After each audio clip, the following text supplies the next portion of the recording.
Olá, família Abrindo a Mente, sejam bem-vindos a mais um vídeo do nosso canal. Você que ainda não é inscrito, inscreva-se, ative o sininho das notificações e, se você gostar do conteúdo, dê um like no final, compartilhe com seus amigos, deixe o meu zap na descrição do vídeo e deixe o meu Pix, caso você queira cooperar com essa obra. Eu gostaria de falar sobre o pior dia da minha vida. Ano de 2018. Um cobrador foi lá em casa e eu estava lhe devendo R$ 1.000. E ele me ameaçou de morte. Ele disse: se vire, arranje o meu dinheiro, porque eu tenho pessoas para resolver isso, para mandar para sua casa para resolver isso. Então se vire. E aí eu procurei a minha amiga, a irmã Carmosita, que uma foi como uma mãe para mim. Ela deixou eu morando na casa dela, falou que eu pagasse aluguel quando eu pudesse. E eu fui pedir oração a ela. Quando eu cheguei lá que eu pedi oração, ela não orou, ela disse: eu quero a minha casa. Eu quero receber minha casa de volta. Eu não vou lhe enganar, não. Eu pensei que você tinha dinheiro guardado, porque ela me chamou para morar e disse que Deus ia preparar e eu iria comprar a casa. Mas eu falei que eu não tinha dinheiro. O Bradesco estava dando crédito para pessoas comprarem terrenos ou casas e poderia financiar para mim. Eu ia trabalhar, mas eu não tinha dinheiro. Mas eu tive um acidente e não pude comprar a casa. E aí faltava R$ 20, era 220 o aluguel do templo, do salão que eu havia alugado para ali reunir as pessoas igual à igreja primitiva. E aí eu fui falar com a dona, ela disse: faltava R$ 20. Se você não pode pagar, eu recebo o templo, me devolva. Então, meus queridos, o que acontece? Eu percebi que a minha vida ela não valia R$ 1.000. Alguém que já orou por alguém e 33 pedras que havia na vesícula sumiu, que orou por um menino que estava morto e voltou à vida, que expulsou espíritos de pessoas que estavam aprisionadas, mas não valeria R$ 1.000. E eu constatei a triste realidade que a igreja primitiva não funciona mais no século XX. Porque aquele grupo de gente que eu estava reunindo no templo era Igreja Messiânica Povos no Caminho. Era o nome porque a igreja primitiva era conhecida como Os do Caminho, ou foi chamada também de Seita dos Nazarenos. E eu fiz um estatuto. O estatuto é que tudo que rendesse ali era para ajudar a qualquer pessoa carente. A qualquer um. E quando pudéssemos era comprar um carro para andar nas portas dos irmãos e ver se alguém precisava de comida. E anualmente era trabalharmos para comprar, construirmos uma casa para quem não tivesse, era o meu plano. E era baseado em Atos 4:31. Era um o espírito e a alma da multidão dos que criam, e não havia necessitado entre eles, porque os que tinham propriedades vendendo-a traziam o valor aos apóstolos e repartia a cada um segundo a necessidade que cada um deles tinha. Eu estava acidentado, eu estava com dívidas do negócio que eu havia montado, mas tive prejuízo, passei 6 meses me recuperando. Mas agora, eu não podia pagar o aluguel do templo. E eu falava para as pessoas, muita gente que gostava do evangelho, até comerciantes que eu fazia campanha de quilo para ajudar pessoas necessitadas, antes do templo, só para ajudar. E eu dizia que eu estava com esse trabalho. Teve pessoas que disseram: eu lá vou para a igreja daquele caloteiro, ou seja, eu não estava cobrando dízimo, cobrando oferta de ninguém. Eu estava dizendo que a igreja somos nós, e que esse povo seria do Pai Celestial, que o pastor seria Jesus. Não tinha nada para mim, mas mesmo assim eu não conseguia nem pagar o templo, né? E eu constatei que eu trabalhei 30 anos para Jesus. 30 anos. Fui líder de igreja 8 anos, ajudei pessoas doentes, pessoas que estavam com aluguel atrasado, pessoas que precisavam comprar comida. E fui itinerante mais de 10 anos.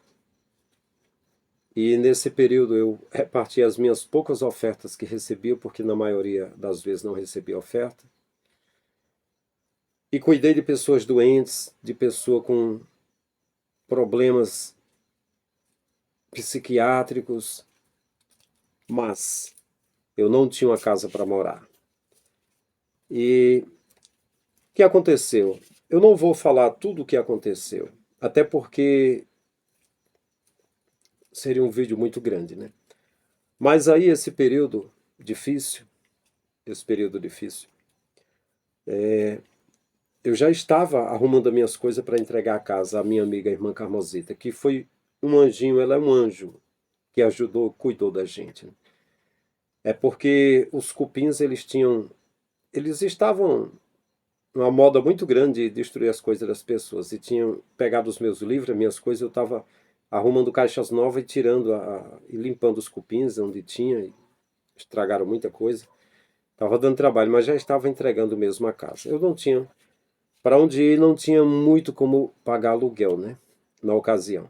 Mas, os dias que eu reuni com um grupo de pessoas, eu mencionava muito Atos dos Apóstolos, que eles cuidavam uns dos outros e que uns que tinham terrenos. Então, uma irmã, uma jovem senhora, a irmã Bia, ela é irmã do irmão Gerrim. O irmão Gerrim, ele é presbítero da Assembleia de Deus, é bem conhecido, é cabeleireiro. E a irmã Bia também é bem conhecida, ela fazia parte com a gente. E ela pegou um terreno que ela comprou, pagou o parcelado daquele terreno que na época ela tinha comprado por R$ 1.000 e ela doou para a gente, baseado na fé na igreja primitiva. Interessante, né?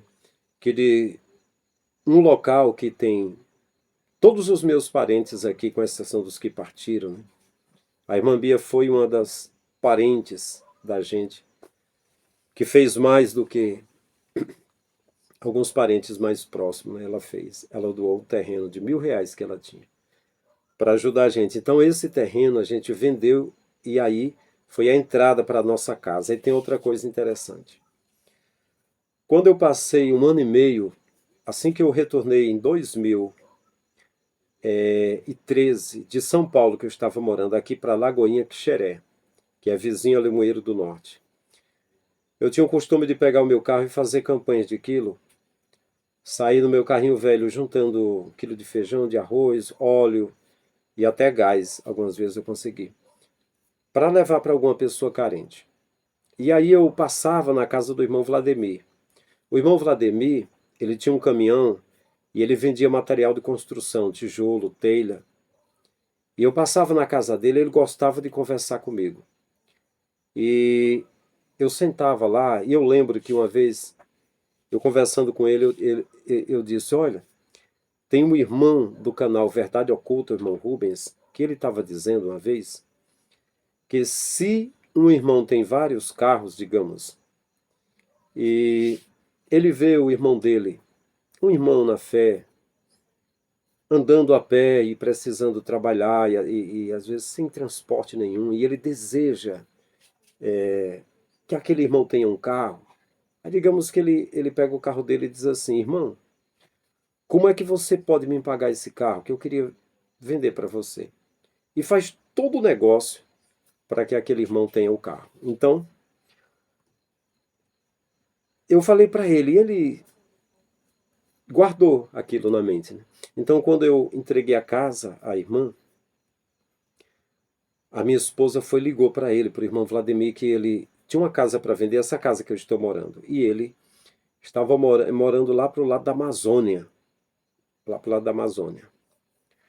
E eu fui e falei com ele também. Disse, irmão, eu soube que você tem uma casa na localidade de Rasteira, em Lagoinha, uma casa para vender. Aí, qual é o preço? Aí ele falou o preço, ele disse, aí eu disse para ele, como é que você faz para negociar comigo essa casa? Aí ele fez aquela pergunta, né? Como é que você pode me pagar essa casa? Aí eu pedi a ele que parcelasse a casa em R$ 300 por mês, dando a entradazinha e tal. Aí ele disse que dava certo. Então, eu passei, a gente passou quase 10 anos pagando essa casa, pagamos a nossa casa. Trabalhando com arte, com desenhos, a gente faz desenhos da DC Comics, desenhos da Marvel, da Panini, Topcal, Dynamite, empresas de HQs. E a gente faz numa folha especial chamada 60 quilos. E a gente manda para a agência do Ed Benes, lá em Limoeiro. Os meus filhos têm feito isso. Um dos meus filhos passa o dia no colégio, o outro, meu filho mais velho, ele trabalha direto desenhando. E está vendendo diretamente para o cliente também, sem passar pelo eBay. Eu desenhei tanto que fiquei dodói. Tive problema de glicemia, alteração no sangue. Primeiro eu fiquei bem gordinho, depois fiquei magrinho, estou abaixo do peso agora. Já faz um bom tempo que eu não tenho desenhado direito, é meu filho que está desenhando. Mas eu vou continuar desenhando. Porque se eu retornasse para a fila para pedir para ser líder de igreja, tenho mais de 1.500 amigos. Amigos assim, é igual o Facebook. Amigos pastores que eu conheci, mas assim, eu deixei de fazer parte do sistema 2014. Eu deixei de ir para a convenção, para as reuniões de obreiro, porque eu passei a discordar da forma que o sistema trabalha.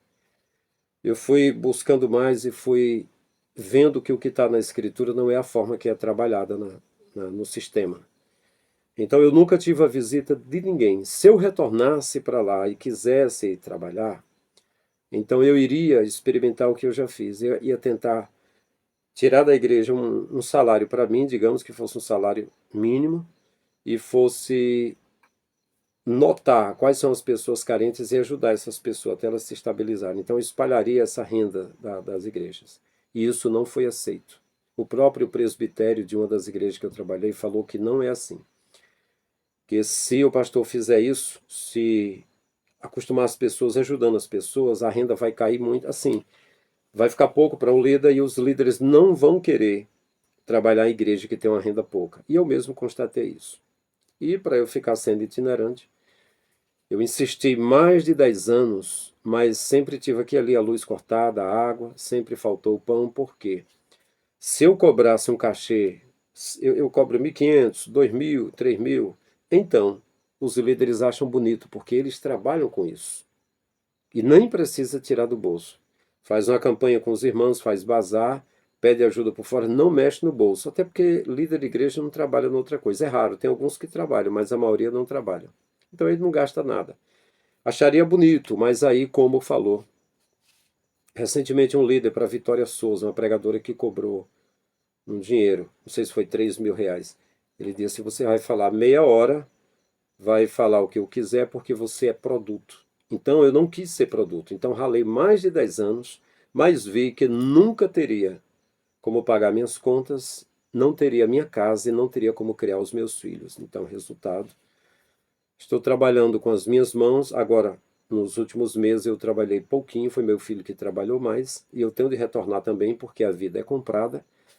E eu digo que a minha experiência é que ser fiel ao Criador é muita solidão, você fica muito só. E se quiser acabar com isso é fácil. Existem caminhos. No meu caso era somente eu pegar meus 22 DVDs gravados, inclusive até de Camboriú, onde eu preguei, pegar minhas apostilas, escrever meus livros, cobrar para pregar e estaria tudo certo. E no final das contas, se há um inferno, estaria me aguardando. Ou então ser líder de igreja. O maior problema de ser líder de igreja é porque eu não posso dizer que dízimo é comida para repartir com os carentes, para mim e para todo carente. Eu tenho de dizer que o dízimo é 10% que o crente tem que entregar para mim, e não importa se eu tiver casa de praia, se eu tiver carrão, ou seja o que for. É eu que administro, e se administrar mal é eu e Deus. E voltei a dizer, então, que eles têm de ir para o culto, não é vão e evangelizam por aí, não. Vinde e escutai. Tenho de dizer que o templo de Deus não somos nós, é uma casa de pedra, que a gente tem de cuidar não é do parente seu que está passando fome. Não, não, não, é cuidar da casa de Deus, é com banco, é com caixa de som, é com essas coisas. Eu teria de mentir, então eu não posso estar lá. Vocês acham, alguns dizem assim, pastor, volte a fazer a obra de Deus, retorne a pregar. Vocês acham que eu não estou pregando é porque eu quero? É porque eu não posso. Se eu for pregar, eu tenho de pregar e tenho de dizer que, pelo amor de Deus, ajude os irmãos que estão passando fome. Os líderes não querem isso, eles me disseram que pregando desse jeito, quem é que vai me convidar? É porque não dá para ser pregador e falar a verdade. Acha que eu não estou sendo líder de igreja porque eu não quero? Eu não falei aqui. Eu montei uma igreja só para ajudar pessoas carentes. Eu estava doente, me recuperando de uma cirurgia no ombro, um desligamento de clavícula, que foi gravíssimo.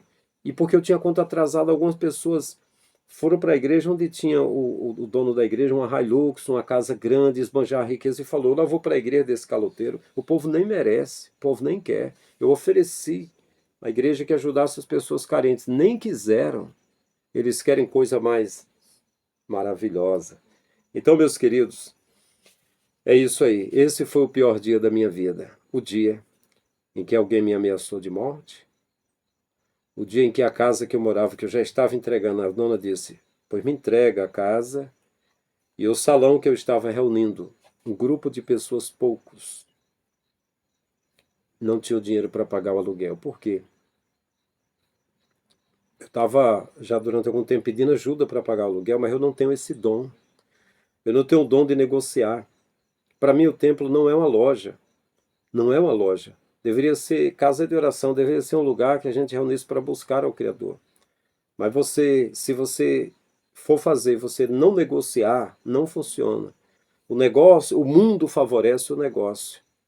E o cara que é negociante, daqui a pouco está lado a lado com o prefeito e com as grandes autoridades e crescem. Só que essa não é a obra do Messias. A obra do Messias continua sendo aquela. Olha, pode vir por si o reino eterno. Tive fome, tive sede, estive nu, preso e doente, estrangeiro, e você cuidou de mim. Quando foi que eu fiz isso? Quando você cuidou dos pequeninos. Não é dos grandes nem dos líderes. É do seu irmão que está precisando de ajuda. Recompensa e a salvação é baseado no pão da vida e no pão físico. Foi o que ele disse. Façam isso em memória de mim. Como eu fiz, façam também. Partiu o pão da vida, que é Jesus. Ele disse: os vossos pais comeram maná no deserto e morreram. Mas quem comer do pão que eu der, tem a vida eterna. E partiu o pão físico, seria isso. Não é fazer a consubstanciação. Ah, vamos pegar aqui um pedacinho de pão com vinhozinho que é Jesus. Não. Jesus seria a salvação do Criador, seria dizermos que o Criador tem a vida eterna e nós devemos dar pão para a vida física para os irmãos. Eu creio, é assim que está escrito, né? Mas enfim. Então, meus queridos, é isso aí. Diga nos comentários o que você acha, né? O que você acha. Eu acho, nos dias de hoje, que as pessoas, por ideologias, por crenças, por fé, pelo que aprenderam, eles chegam a prezar doutrinas mais do que seres humanos. E diz assim: eu defendo o meu pastor, eu defendo a minha denominação, eu defendo a Bíblia, irmão, eu defendo a doutrina, eu defendo. Aí eu, pastor Frank Lima, digo para você: você está super errado. Você está louco, está insano. Não foi isso que foi pedido que defendesse. Foi pedido aqui que defendesse o pobre, o indigente, a viúva, o órfão e o estrangeiro, né? Defender coisa famosa que filósofos estão defendendo. Defender o livro dos Espíritos, defender o livro de Mórmon, defender a outra versão das Escrituras Sagradas da Sociedade Torre de Vigia, defender a Cabala, defender a Torá, defender o Talmud, defender a Bíblia. Não. Defender o Edir Macedo, defender o Valdomiro, defender a Genoduque, defender R.R. Soares, defender Silas Malafaia, defender a Assembleia, defender a Universal, defender a Deus e Amor, do Davi Miranda, não. Defender os fracos, os pequeninos do Pai. Os pequeninos, quando fizeste a um destes meus pequeninos, a mim o fizeste. Meus pequeninos irmãos, quem recebeu um pequenino, quem recebeu um de vós, por amor a mim, recebe a mim e recebe o Pai. Quem rejeitar os pequeninos, rejeita a mim e rejeita o Pai. Então diga nos comentários o que você acha. Deixa o meu zap para trocarmos uma ideia. Deixa o meu Pix caso você queira cooperar com essa obra. Estamos juntos. Até o próximo vídeo.